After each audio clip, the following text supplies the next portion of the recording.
Welcome to Musings of a Geriatric Mama, where we discuss all things millennial and motherhood. This is not your average show where we romanticize being a mom, but rather a place where we keep it real while guiding you through restorative living and wellness, mind, body, and soul. Here you'll find impactful insights from high-achieving moms and mother figures navigating life through this exhausting yet simultaneously rewarding journey. You may laugh, cry, and even possibly pee yourself. So do a Kegel or two and hold on to your seat. It's going to be a bumpy one, but it doesn't have to be a lonely one.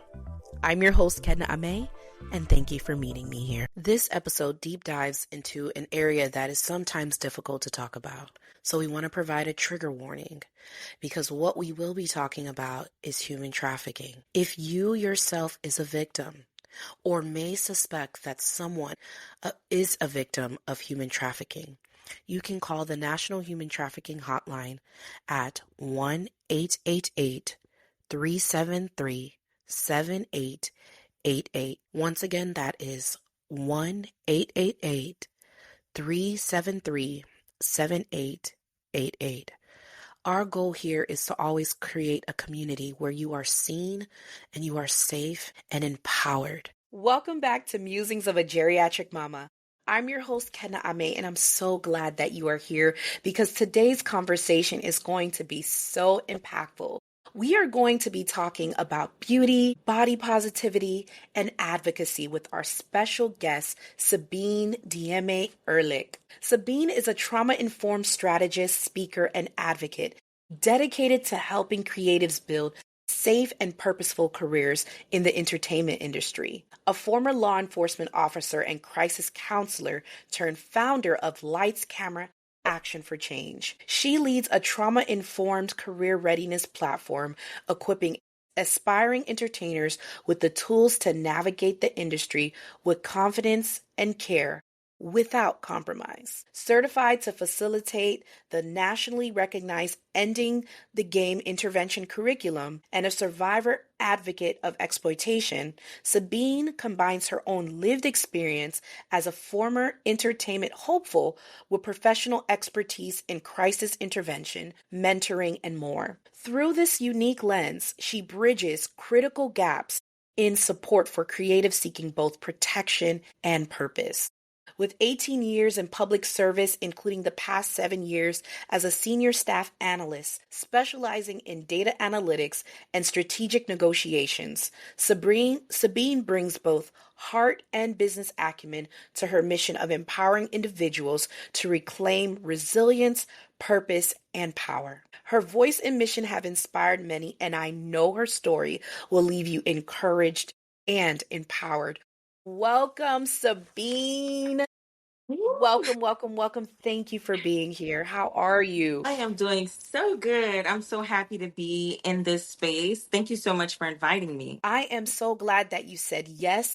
I know you're a busy mom, entrepreneur, and making impact daily. So I'm glad that we're going to have this conversation in order to empower our audience about what it means to shed a little bit of light on an industry that we don't always have access to, nor do we always understand the inner workings and how women are impacted daily, sometimes exploited and taken advantage of. And through what you're doing, you're giving women a voice. And I just want to make sure that we recognize the hard work that you're doing.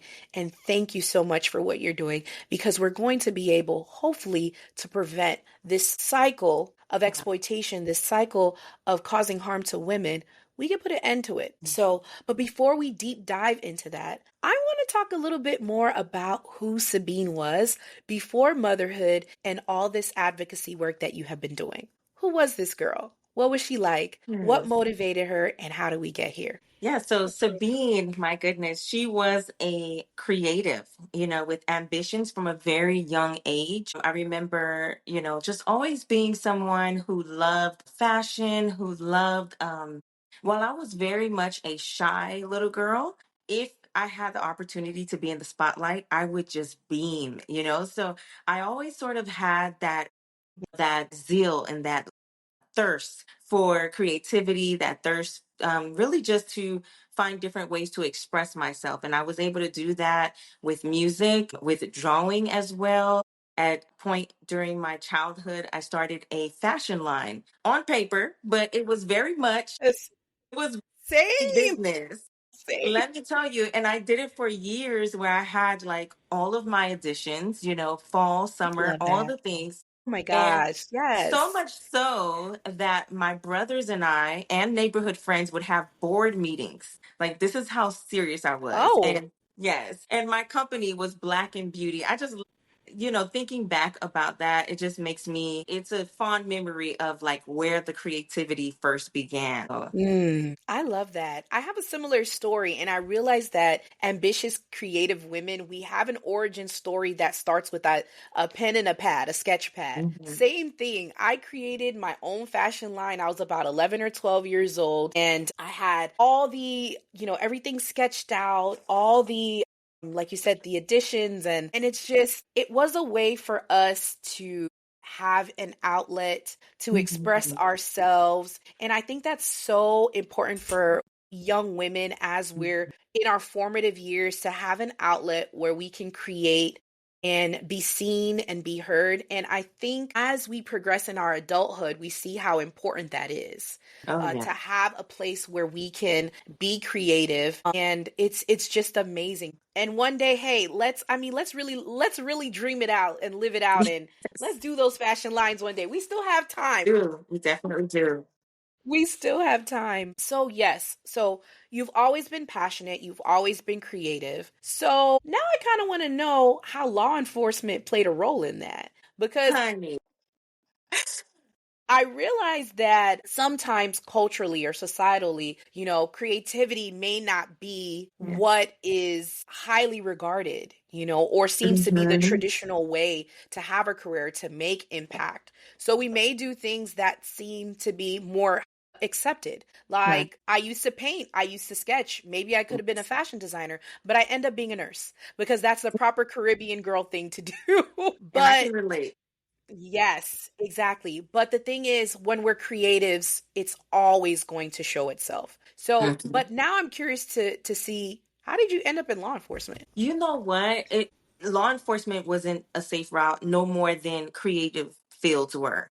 But Mm, what I think happened is I went to high school. My particular high school, Turner Tech, it was one of those schools where it was considered a magnet school, but they had programs where by the time you graduated high school, you would have some sort of certificate. You can go straight into the workforce or have college credits. And so yeah, my parents, being of Haitian Caribbean background, they same. too pushed me to become a nurse. And I was adamant I was not going to become a nurse, right?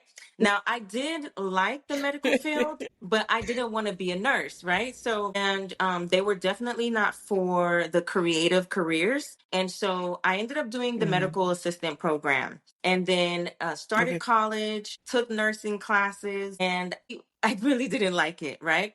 And then so Yeah. about like 20 years old, 2021, someone approached me and said, hey, the local government is hiring right now. And, it wasn't even in the cards, right? But I applied. I said, hey, gainful employment while I'm in college.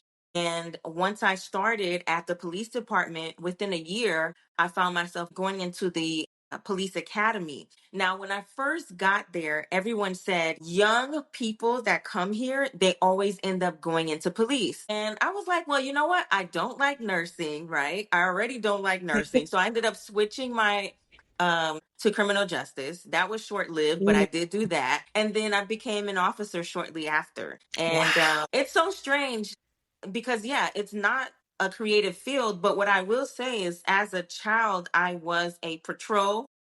I don't know if you remember the patrol. I do. So I don't know.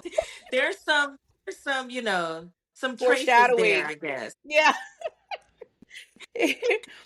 um, I love to hear that. Another thing that I realize about us as women is, and ambitious women, is how flexible we Yeah. realize we can be. And another thing that I realized after pivoting from something that was more traditional and back into the creative space is that life is a journey. You never know where it will bring you, but everything in life has its purpose and Yes, it it's does. building the woman that you're evolving to be.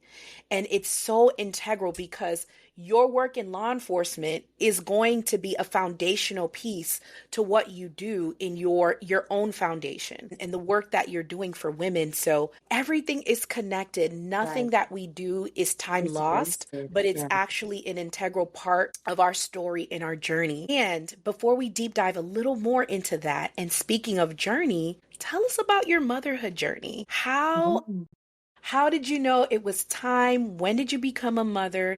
And what did it look like to transition from one thing to the next, especially being in a field that was so, you know, so many changes from day to day or exposure to things Right. that could sometimes be dangerous? How does that Yes. look like? So, wow, there were so many changes that led up to the point where my husband and I decided we were ready, for you to build our family. So, what happened is I became a mother at 36. Like the early 30s, I was transitioning out of law enforcement. And at the time, I wasn't happy about it because it didn't happen in the way that I would have expected. I always sort of Mm, knew I wasn't going to retire from law enforcement. I would say it all the time because I had aspirations at one point to even go to law school.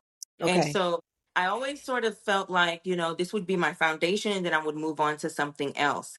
got it. And so I transitioned in the most unlikely ways, but it was again, God knows what he's doing. And it was time. It definitely was time, even though I didn't see it at the time. Right.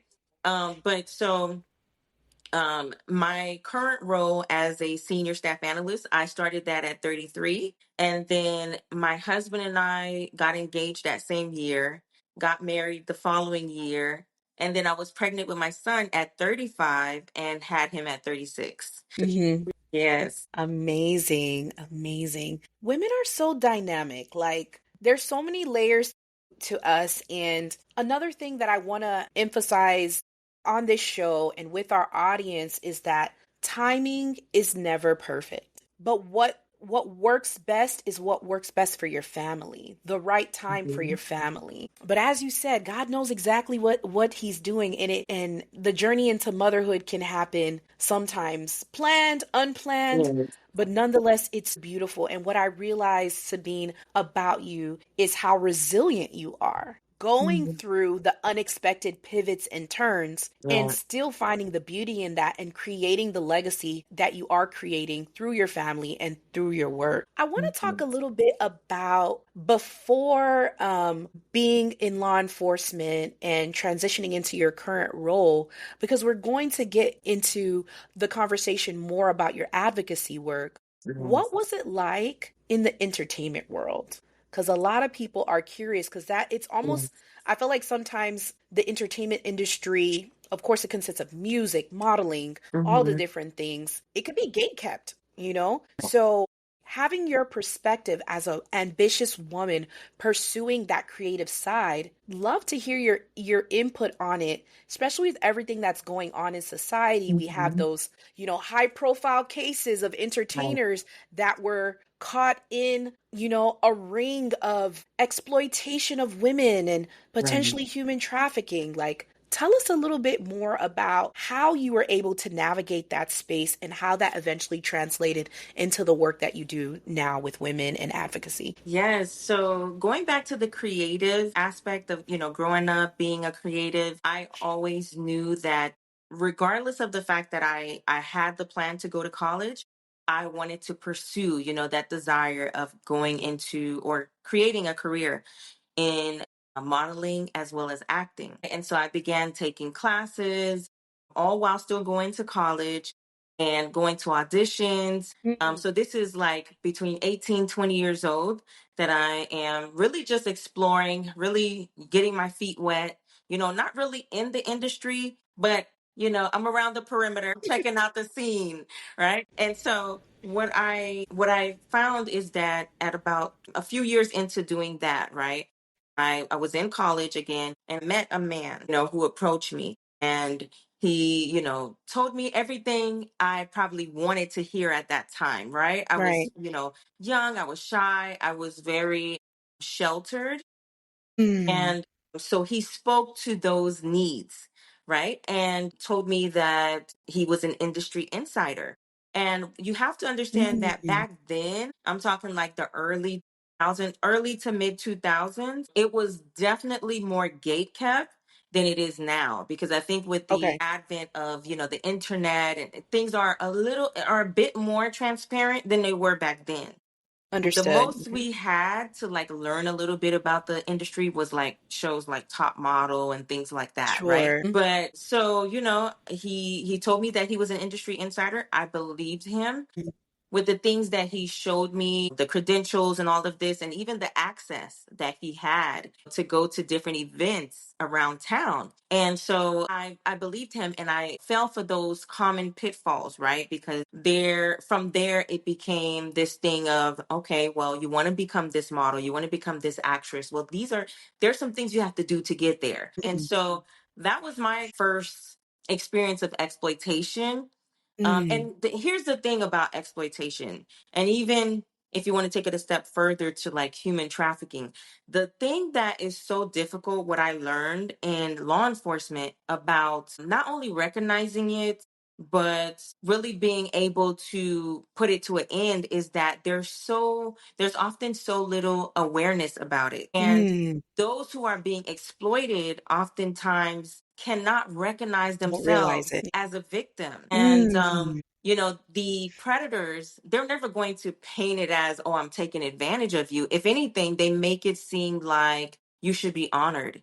You're fortunate that you have someone looking out for you in your career in this way. And of course, young impressionable women like I was at the time, you're going to eat it up because this is the closest you've ever been to this big shiny object, the entertainment industry that you want so badly. And so that's what my experience was.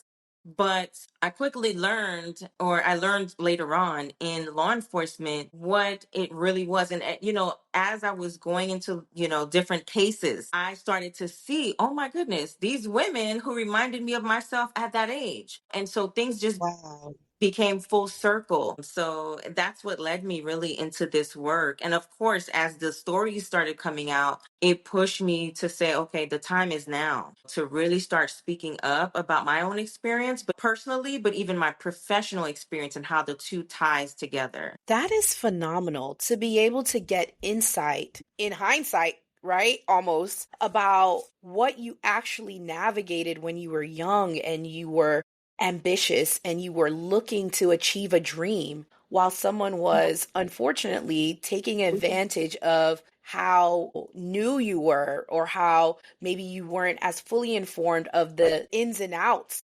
Right. of landing those roles or getting the parts. And it's inspirational that the career that you had for so long became a backbone to you understanding and now being able to explain that, give Right. people the insight so that they can identify whether or not they're in a safe situation and how to empower them to get themselves out of it or avoid it completely. So, Right. Sabine, wow, wow, wow. For those that are listening, some of the things we may discuss may strike a chord, but advocacy and speaking truth is what is going to help people be set free from some of the situations and the things that they're going through. So, Sabine, thank you again for just being vulnerable and open to talk about it. And we're going to talk a little bit more about the industry and body positivity, because when you are going for these auditions, you have to have a sense of courage, a sense of self worth and value, to have the courage to do something that may be scary. So, can you talk about the mindset that you have to have when you're pursuing something that is in the beauty industry? And then we're going to talk a little bit more about the body image changes that happens with motherhood. But let's first talk about the confidence that you need to exude, because a lot of women may not always feel confident. Like, what does it take to get the role? What does it take to try to get the part? Yeah, so while I did have, I learned later on, right, that I was exploited, but I did still have some opportunities to do fashion shows and even to appear on television shows, right? Very small parts, but I got my 15 minutes of fame, right?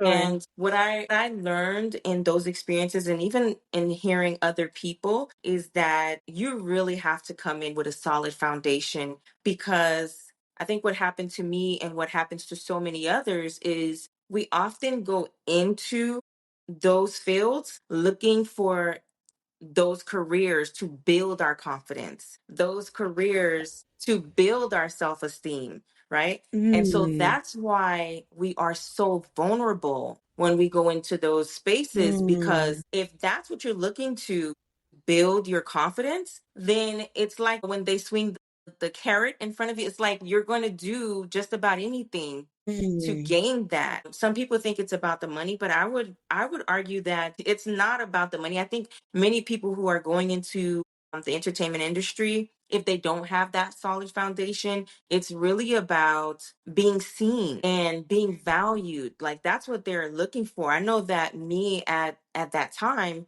that's what I was looking for, because I wasn't the prettiest, I wasn't the smartest, right? Like, so you want to be seen, you want to be noticed and validated. And I was creative already. And so it was just natural for me to go in that direction. But I didn't realize the work that I should have done prior to that. mm. And so this is why, without going too deep into it, because I know you're going to touch on it later, but this is why in building the platform that I'm building now, it was important for me to include that it's not only a career readiness platform, but it's also trauma informed. Because again, people are coming into this looking for confidence, but what if, aside from looking for confidence, what if they have unresolved trauma that they haven't identified or haven't worked through yet?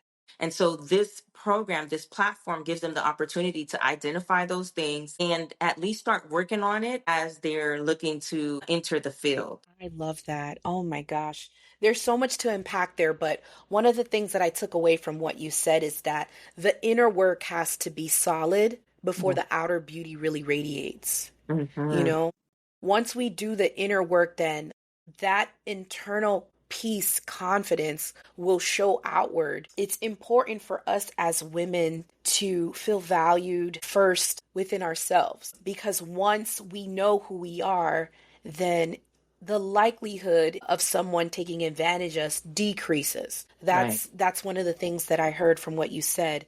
And it's just so important that we do the inner work, that we take the time, that we rest, we reset, and Mhm. really look inwardly before we continue to navigate spaces that can take a lot out of us emotionally, physically, and spiritually. And I love that you are building a space and a platform that looks at things from a multi-dimensional aspect. It's not just, well, these are the resources so that you can have a great career, but these are also the resources so that you can receive the healing that you need, so that you Mhm. can continue to maintain and sustain this career that you're in search Right. of. And Sabine, that's just amazing, amazing, amazing. Now, let's tie this into motherhood. Being Yes. in a creative space where your beauty is, you are beautiful and intelligent and all the Thank things. I heard you you. say that earlier, and I'm looking at her like, is she kidding? Like, you are just amazing inside and Thank out, Sabine. So you. I'm going to just put it out there. But tell me about how motherhood has impacted your sense of self,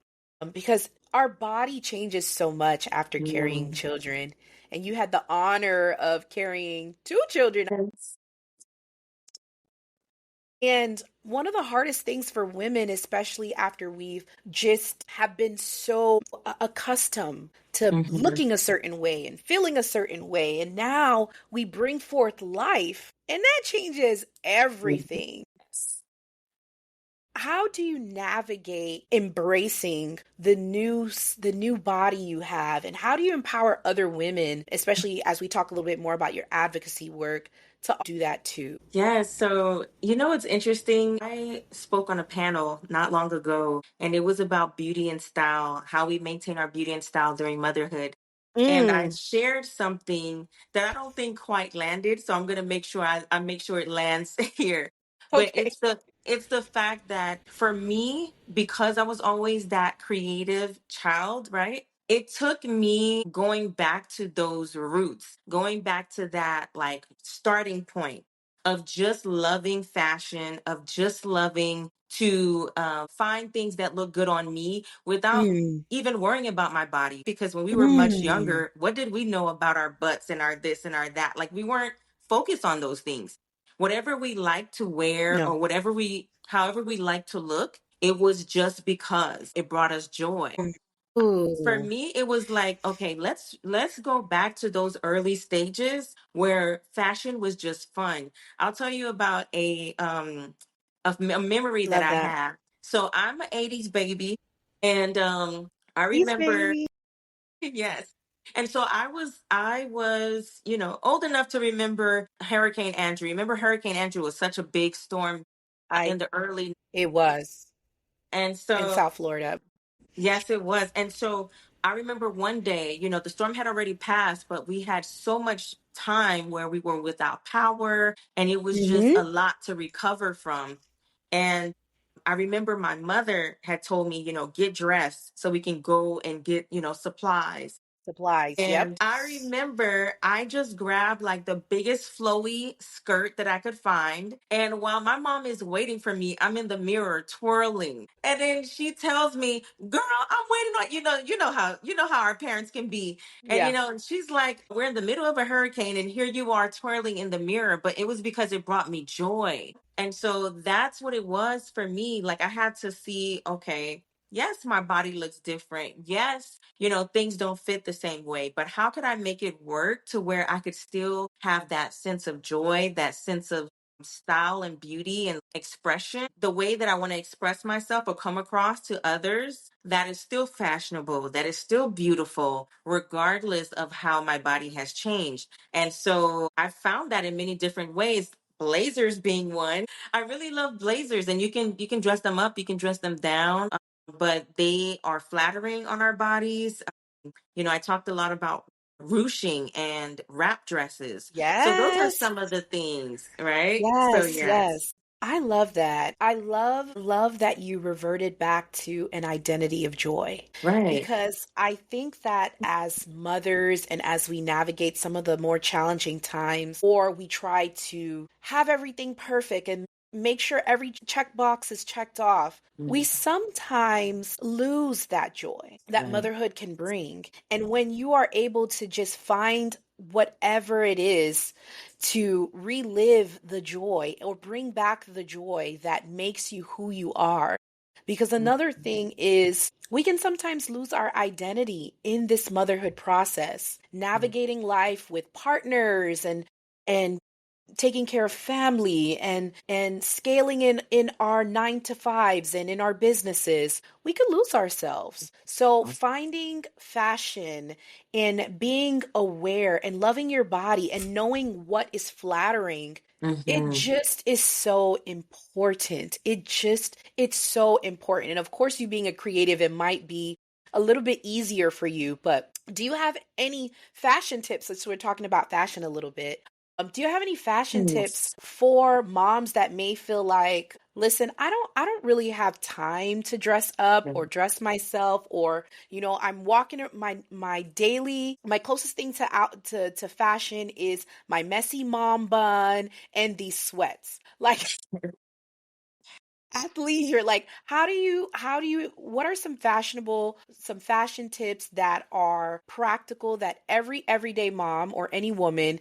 can use to help them feel beautiful and confident? So, something I heard recently that really just stuck with me, and I said I need to implement this more in my creative styles and all of that, is juxtaposition. And it's just the Okay. idea Ooh. of like mixing things that don't necessarily go together, but make you feel good together. So Okay. like you might be Okay. wearing those sweats, but maybe you feel a little more glammed, a little more put together with a heel, right? So you could Okay. wear the sweats with the heel. Yeah. You could, wear the sweats with a red bold lip.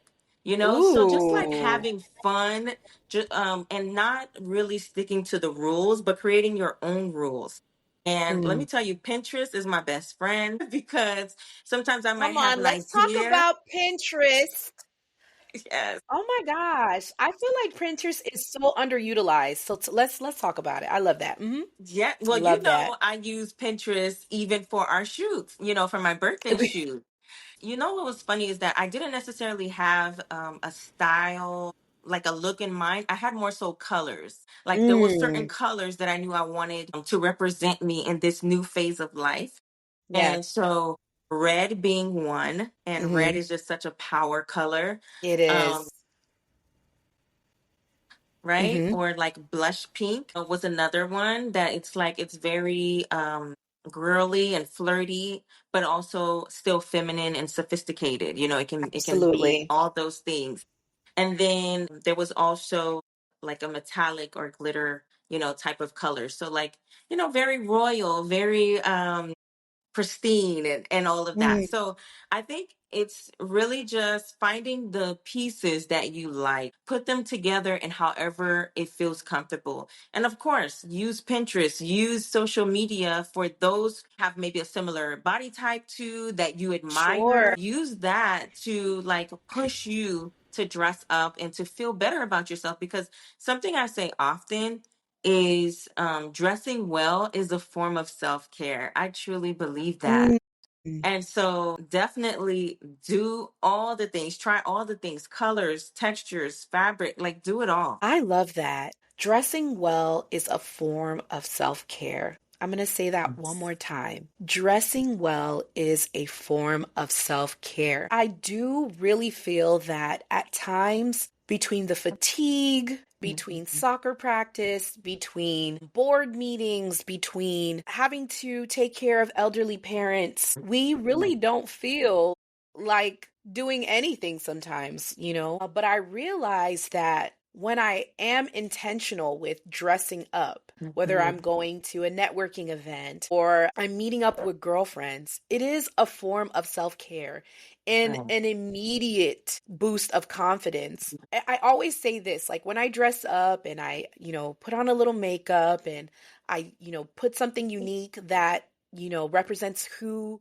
I was, I always say I feel like myself again, because Yes. we can sometimes feel lost in motherhood and all the different roles that we have. We feel like we can lose ourselves at times. So, dressing up, putting on that bold lip, wearing a little shimmer and sequin, which is always my go to, or a little leopard print, definitely And does you boost go my. there with the colors too. You definitely Oh, go there yeah, with the colors. I'm not afraid of color because Yes. colors literally can evoke emotion out of you. Yes. Colors can be used as therapy. The right colors make you feel happy or calm or confident or sexy. So Right. colors are so important. And as moms, what I just want us to encourage moms, mother figures, anyone listening is you're still that girl. Yes. You're still that beautiful woman. Yes, you're still that girl. Sometimes we don't Mhm. feel like it, but we Right. need to remind ourselves and to remind everyone else sometimes Yes, I was getting ready to that say we, that. yes, that we are that same woman that got us from point A to point Mhm. now. We're still her, and she should be celebrated and honored. And building community and making sure women feel safe is imperative. So, Mhm. Sabine, now I kind of want to talk a little bit more about the work that you're doing with your foundation. And I want us to deep dive into where that passion started from. We heard a little bit about it, but a Yes. little bit more about how that passion continuing to grow and how it Mhm. led you to create the foundation that you have now. Yeah, so actually, I told a little bit about how I started to recognize certain, I want to say patterns in the Mm, cases that I was being called to. mm, So at one point, there were quite a few like human trafficking cases that were being mm.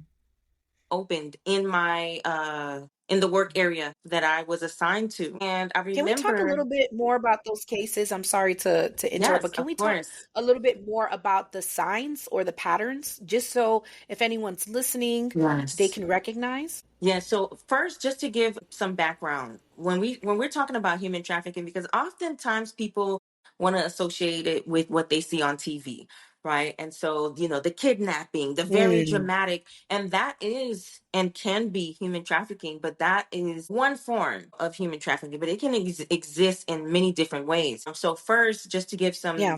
background education, human trafficking is made up of two different categories. So there's sex trafficking and there's labor trafficking, right? And so labor, of course, is related to unfair labor practices and long hours. Think of like a sweatshop, right?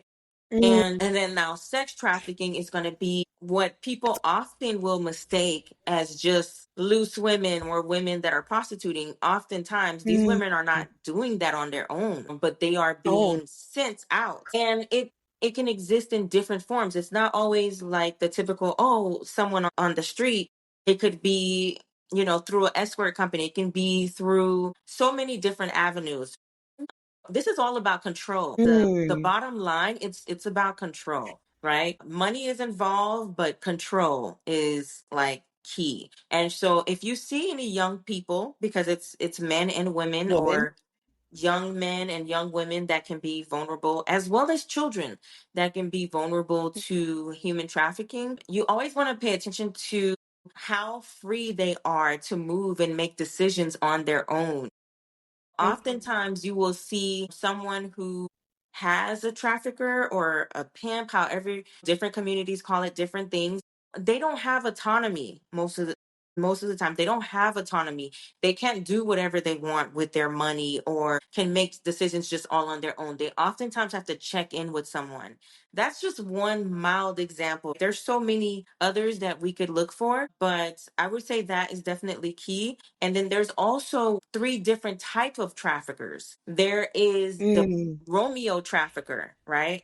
And the Romeo is going to be someone who pretends to be a lover, pretends to be your mm, boyfriend, and then he traffics you. Then you have like the corporate trafficker. That's going to be someone mm. like what I encountered, where, hey, I'm this industry insider and I can help you fulfill your dreams. And it's often a lot of empty promises, a grandiose career in entertainment or what have you. And then there is the guerrilla trafficker. The guerrilla trafficker is the ones that we are most commonly used to, because that's what you see on TV. Those are going to be The TV.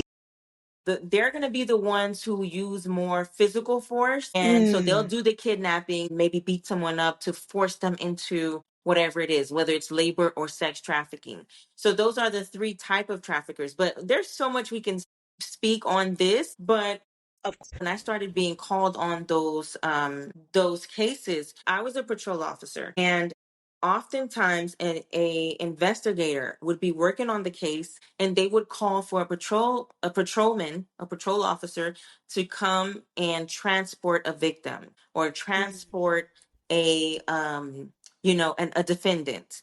And it was in transporting and having to go oftentimes to the interviews where they're interviewing these women. And I would just listen to them and think, oh my goodness, like this reminds me a lot of, and it wouldn't be the same exact situation, but like in terms of the mhm. control again. At some point, 10 years into my time in law enforcement, this same man came into the fold and he started making demands and essentially extorting me. And I wasn't about to fulfill those demands. And so I denied him. And what he decided to do is take it up a notch. And with the fact that he exploited me early on, he had footage of me. And so Wow. he went to my workplace and exposed it, hoping that I would get fired. And Wow. he went to another agency and they did the same thing, looking into him, or at least looking into more details about what he was referring to. And it was in that moment when he, made the complaints against me in my workplace. One of the same investigators who used to work the human trafficking cases was now in internal affairs. He heard this man's wild claims and even what this man showed to them discredit me and make me look like someone with a terrible past and that shouldn't Right. be an officer. And he said, you know what? This is a form of human trafficking. When you're being exploited, you often don't see yourself. And remember, there is the Romeo trafficker, there is the corporate trafficker, Right. right? So that means Mm-hmm. they're never a guerrilla trafficker. You know you're in danger, right? There's typically no doubt that you are a victim in this scenario, but you don't necessarily feel or identify as a victim in the other two cases. And so when this man tells me, this is like a form of human trafficking, you were exploited, is what he said. All the memories from those years Yeah. just started like flooding my mind. And I just couldn't believe it. I couldn't believe Yeah. it. And I have to say, there was a lot of shame, Mm. that was tied to what had happened so early on. But what I learned from a child who had unresolved trauma is that when bad things happen, you just bury it down Mm. and just forget about it and move on. I couldn't see myself as a victim. I wasn't in therapy. Therapy wasn't a thing like that back then. Right. But it really took this guy making this complaint.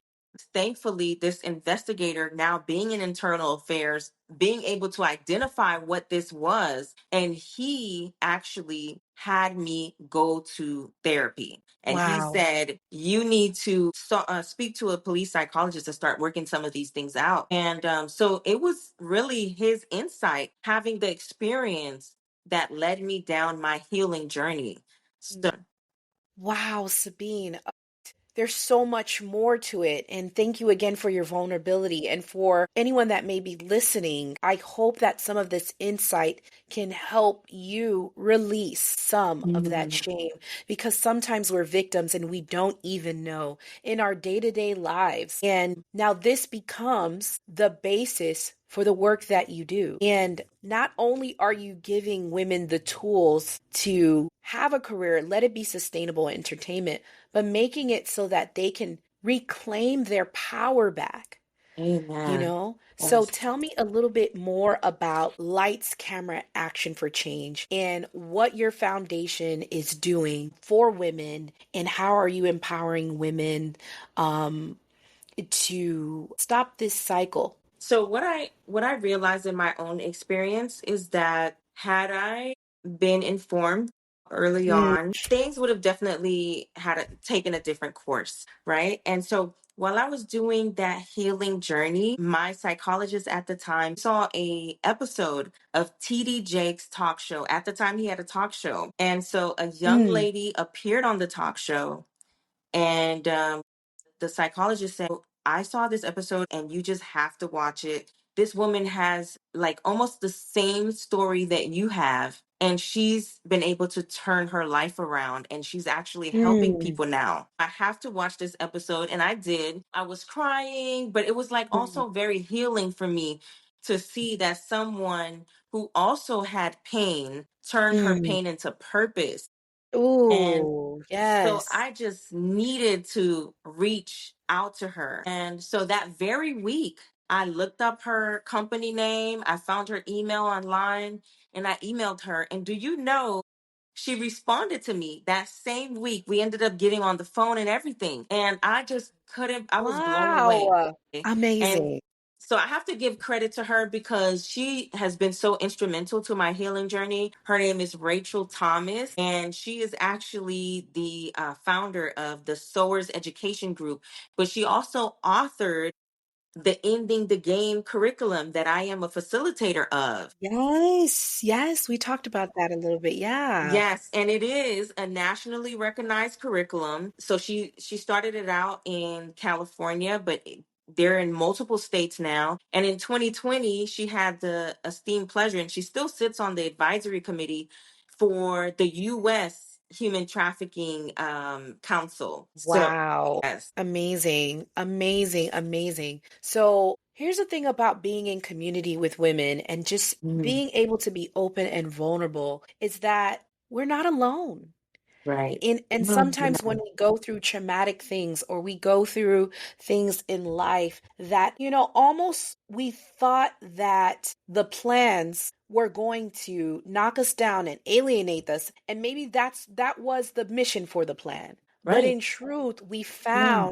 we found a space and we found a God sent resource Right. that made us feel connected again. Oh Because my sometimes goodness. our traumas disconnect us from the world and disconnect us from the inner truth that our pain doesn't last always, and through those trying times there is purpose and there is legacy and there is impact to be made. So Sabine, oh my gosh, yes, thank you, thank you, thank you for that. And tell us more about the women that you encounter through your organization, and a little bit more about if someone wants to connect to that community, what can they Hmm. expect um, from Lights, Camera, Action for Change? Yes. So first, I have to share that we actually launched in 2024. And I started out as a virtual event, thinking that it would be this one off event, right? And so I brought in different professionals within the entertainment industry, mainly local to South Florida. And I even had an entertainment attorney, a labor attorney Oh, come in, and they spoke yes. and shared their expertise. I had a signed Hmm. model. It was so important for me to also have a model because of my own Yes. experience. And Kamala Kay, she came and she spoke and Oh, shared her yes. wisdom. Uh-huh. Because this is such a heavy topic, building awareness around this topic, I also integrated entertainment. And so we had a singer and we had a Mm, poet, mm, share their art. And it was just an amazing time. And then I had the idea, and of course, with feedback from the audience, people were telling me, this needs to be an ongoing thing. Like you cannot just stop at this mm. one event. And so I said, okay, you know what? I'll make it an annual event. But then as time Oh. progressed, and we had our second annual event in April, and we strategically planned it for April because April is Sexual Assault Awareness Month, and it is also Child Mm. Abuse Prevention Month. And so we had the Wow. second annual event in April. This time it was in person, and it was Hmm. just as amazing as the first time. And from Love there, that. I said, let's grow this community and do more than just an annual event. And so, what I kicked off just last month is virtual information sessions on a monthly basis. And Oh then my we will. gosh, yes. Yes. And so the first month, and I will be redoing it again, is the media literacy, is what I Okay. held last month. And so, media literacy is so important because a lot of what we believe to be our ambitions or why we go after the things that we go after is because of the media, what we see in the media. And we're fed all of these ideas that we have to have the fancy cars and the flashy clothes. And it's like, do we? Or are we being sold this? Are we being sold that propaganda? Mm. So it's so important that, young people and just people in general are aware of how to consume the media, and how to Mm. be able to decipher and use critical thinking when they see images and, all type of things portrayed in the media. And so the monthly informational session started last month, and then we're going to have quarterly workshops. And those are going to be fun because that's where the real community building Mm. begins, because people will get to network with others who are starting out just as they are. And it's going to be an amazing time. So, for anyone who's interested in connecting, definitely find us on Instagram at lcaforchange.com and LCA for Change on Instagram. And I'm actually starting a newsletter that's going to Love that. start. Yes, it's going to start next week. And so I can't wait to share, all the tips and resources that are going to be within this newsletter. So definitely stay tuned to the website, join our mailing list so you'll be the first to receive it. I love that. I love that. And you said something that was so impactful, which is being aware of what we consume. Because the media, now that we have so much access to media, it's on our phones, our iPads, our computers,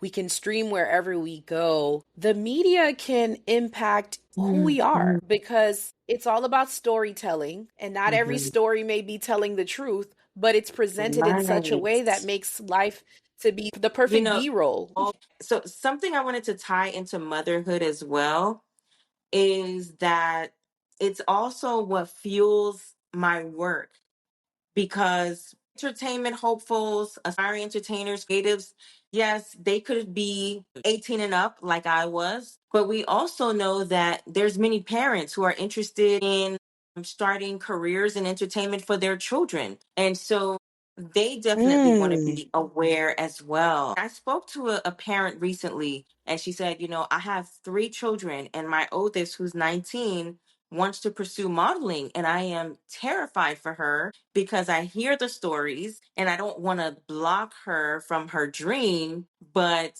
I want to ensure that she's safe. So she said, I'm so happy that you are creating, and building this platform. Mm. And, she was like, it's so very needed right now. And so that was so reassuring because, oftentimes we do our work, the things that we're passionate about, and we're not sure how it can impact others. And so it was very good to hear that, and it pushes me to continue on this mission. Yes, you are definitely a mission-driven founder. I love the fact that, what the work that you are doing is not just for this generation, but for the next generation that is to come. And I realize as mothers, everything we do, whether we realize it or not, creates some type of generational impact for our children and the Mhm. next to come and the next to come.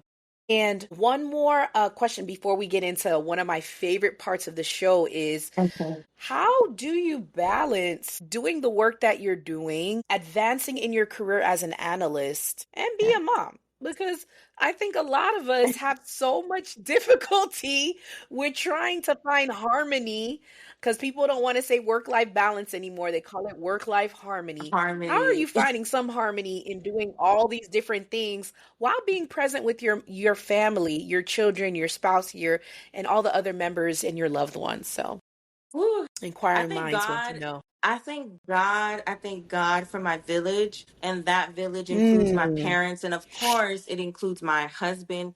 Right now, my husband is hmm. holding it down with the kids so that I could even do this interview. So Same. I'm just very grateful for him and for our loved ones who support us in so many different ways. But also, and another thing from my husband that I don't always appreciate in the moment is that he keeps me balanced, because when he sees that I am doing a little too much, putting a little too much on my plate, he reeled me back in.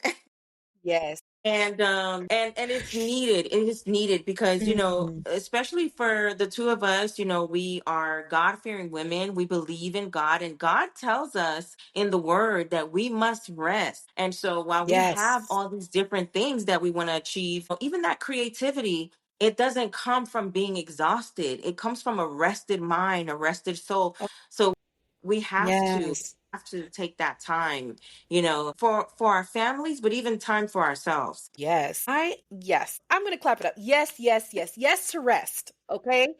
Yes to Because rest. I I'm realize gonna that make that a yes to t-shirt. rest. Let's put it on a t-shirt, a mug, a hat, or something, because we need to be reminded that Yeah. rest is important. And if we Mhm. really want to go there and get into the word and everything, even God rested Yes. after he created the earth, the heaven and the earth and all the things thereof. He rested. We need Mhm. to rest. And I think as ambitious women that are used to just going and going and going, you know, Mhm. the next goal, the next goal, the next goal, achieving this, building this, coming up with the next plan and the next platform, Mhm. rest becomes something that we neglect. And it doesn't need to be neglected. Rest is imperative for us to live in the genius that we are given. Mhm.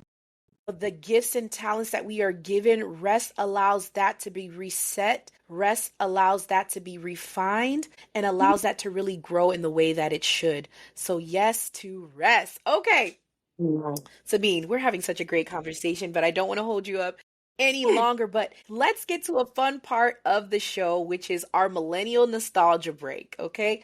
I believe that being a part of this generation where we are the 80s babies has impacted who we are today as Mhm. moms. I think we're really fun. I think that we can see both sides to the coin because Yeah. we have our our parents that were the baby boomers, and then we're Mhm. we're in the middle of the Gen Zers.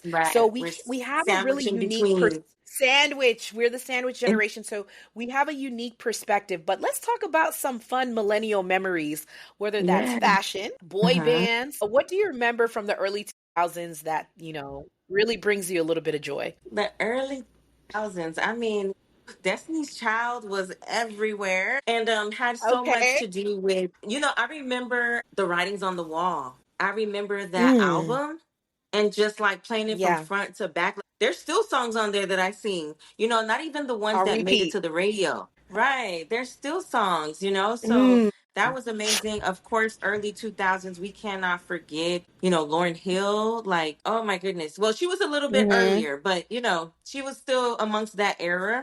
For sure. But yeah. And, I have to say, So music actually, was important to you. oh yeah, music was definitely important. Yeah. Love that. We had really good music back then. I don't know, Yes. like it just seemed to be a simpler time. It seemed to be a time where, I don't know, the cares of the world were a little bit different and we just enjoyed things more and we were Mhm. carefree. Now we have bills and taxes and whatnot and children. So Yes. here we are. But yes, the 2000s, I mean, we had a time. This is a point where we come to the show where we're about to wrap up and we have a chance to reflect a little bit more about who we were before and where we are now in our motherhood journey. So, if you had an opportunity to tell yourself when you were in the early motherhood trenches something about who you are now, what would you tell? Right as you said that song, that song, it would all work out. Mm, It would all work out. Like yeah. that just hit me. That just literally hit me right Oh, now. Oh my goodness, because you can so easily get overwhelmed. mhm. But for sure, something that definitely helped me, and I shout them out as much as I can, is community, right? And, Black Mom Miami is one of those communities for Yes, me. So yes. for sure, community, I would definitely tell my early mom stage that yes, it will all work out. Yes, it will. If you're listening now and you're in the newborn trenches, or if you're in a process, whether it's a fertility journey or an adoption journey, just know that it all works out. Is it tough? Does it feel sometimes even ghetto? Yes, it does.